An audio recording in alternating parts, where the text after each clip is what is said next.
Tas video panelėms, tai vyrai galite scroll toliau. Panas, aš noriu pakalbėti apie mėnesinės ir apie tai, ką mes ištisai girdim arba netgi pačios sakom. Tai yra, oi, susirgau, arba, oi, dabar sergu, tai negaliu ten maudytis. Mėnesinės neliga. Mėnesinės kaip tik parodo, kad mes sveikos, jeigu jos vyksta, tai labai gerai. Mėnesinės yra natūralus kūno procesas, kuris vyksta kas mėnesį. Mes negalim nei jomis susirgti, nei nuo jų pasveikti.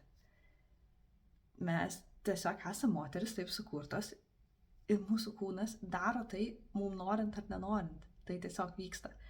Tai yra neliga. Kalbam tikrais vardais ir iš tikrųjų naudojam tuos žodžius, kuriuos mes turim jau savo žodyne. Man prasidėjo mėnesinės. Aš kraujuoju. Man yra tos dienos, nežinau. Mano mėnulis, dar moteris sako.